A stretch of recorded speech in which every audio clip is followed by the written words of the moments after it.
Sometime in the last year, like without any grand announcement at all, humans quietly became the minority on the internet. Yeah, which is just wild to think about. Right. And you probably didn't notice the exact day it happened. You were likely just going about your life, checking emails, reading the news, maybe trying to log into a portal.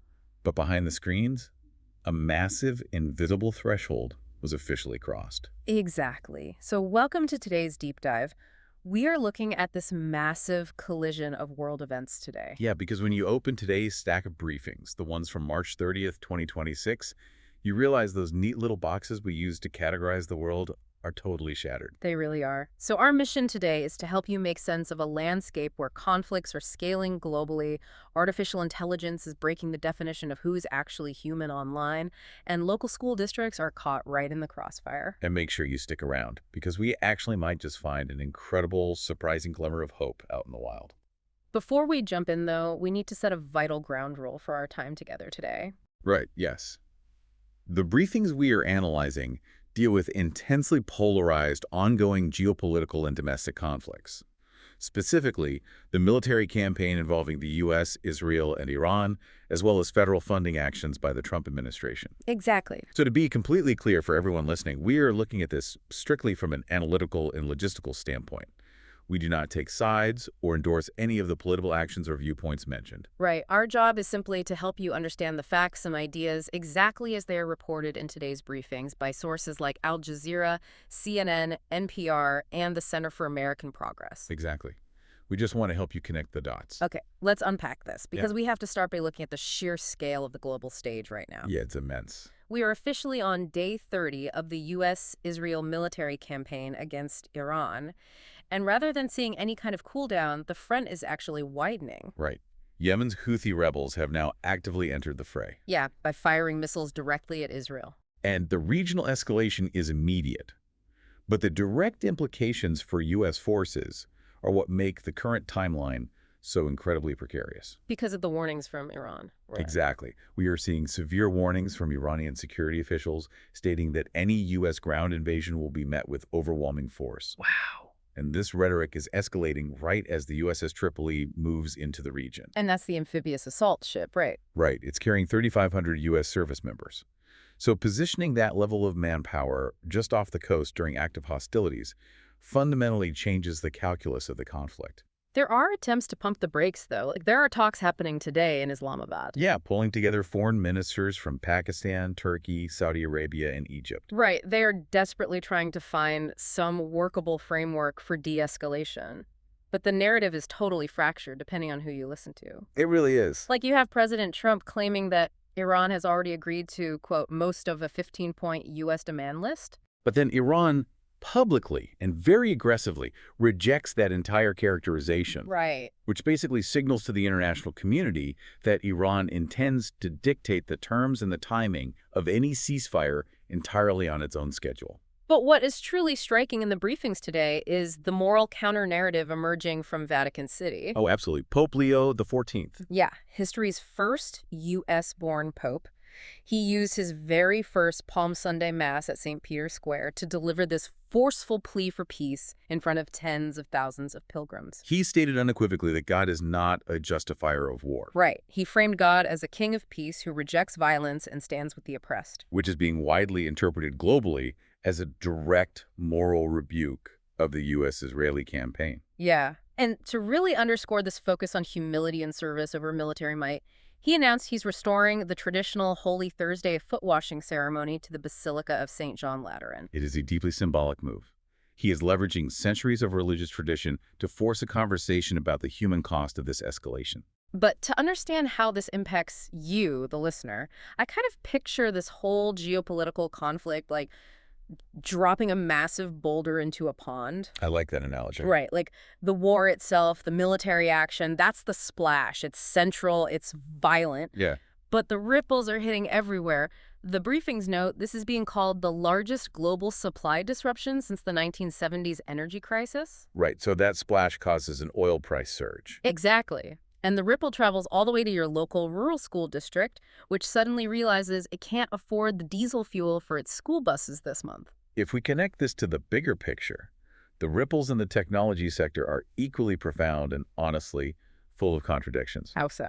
Well, the aviation and semiconductor supply chains are heavily disrupted by the conflict. But simultaneously, defense tech startups like Shield AI are seeing their valuations absolutely surge. Oh, wow. Yeah, military AI spending is accelerating at breakneck speed right now. So while Pope Leo XIV is standing in St. Peter's Square raising fundamental moral questions about violence, The tech world is simultaneously pouring billions into the development of AI-powered autonomous weapons and surveillance systems. but this explosion of AI capabilities isn't just staying contained to the battlefield, is it? Not at all. Because the exact same computational arms race is playing out in the consumer tech world, and it is scaling up at a speed that is, frankly, starting to break the human brain. Yeah, just look at OpenAI's current operations. Right. They're on a massive hiring blitz, expanding their workforce from 4,500 employees to 8,000 by December 2026. Which is huge. If you break that down, they're hiring roughly 12 people every single day. And this aggressive expansion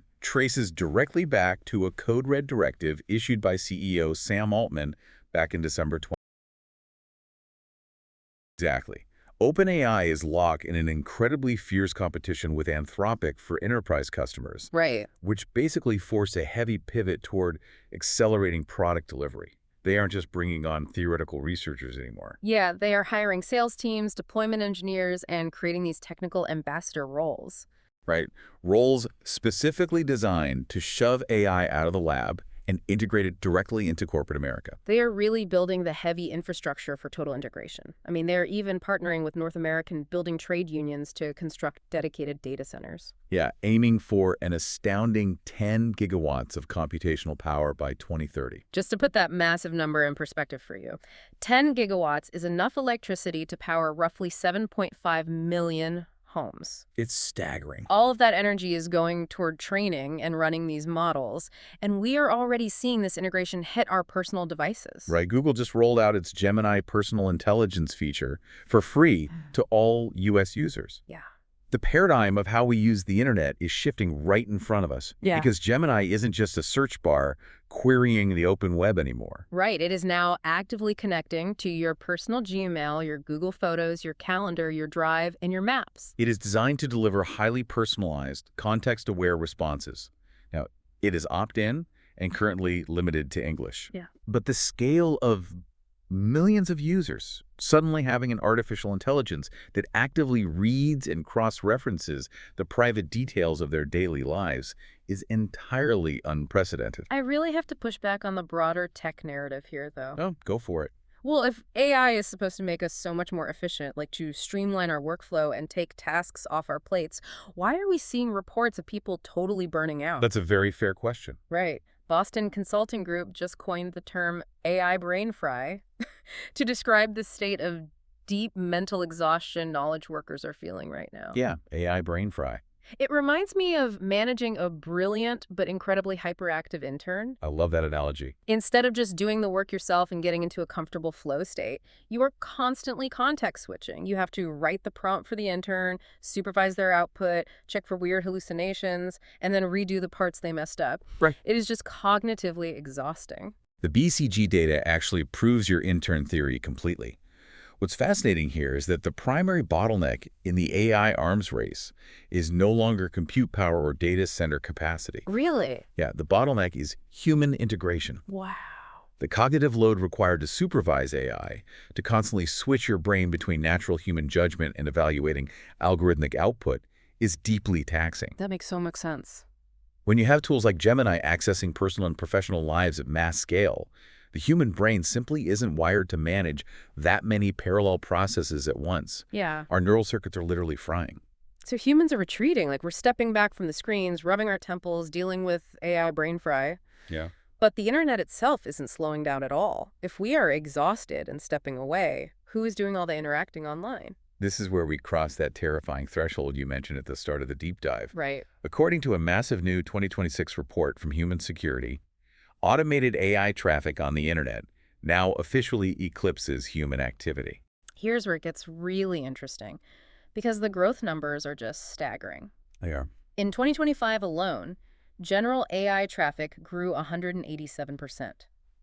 But AI agent traffic, meaning AI that acts autonomously on behalf of a user to execute tasks, surged an unbelievable 7,851% in a single year. It's a complete takeover. The CEO of Cloudflare had predicted bots would overtake humans by 2027, but the data shows it already happened. And, the sheer volume is one thing, but the sophistication is the real crisis. Yeah. The Human Security Report notes that these AI bots are now so incredibly adept at mimicking human behavior that the behavioral gap is down to just zero point 0.5 percentage points. Let's break down how that actually works for the listener. Like, how does a bot mimic a human to a 0.5% margin? It's pretty wild. It's not just about clicking a button quickly anymore. These bots are now programmed to replicate our flaws. Right. They mimic the slight hesitation of a human mouse movement. They replicate the uneven pacing of human keystrokes when we type out a password. They even pause to read a page before scrolling. If they are doing all of that, CAPI-TCHAs, those little boxes asking you to identify traffic lights, are entirely dead. They're completely obsolete. And this raises an important question about the fundamental assumption of the internet.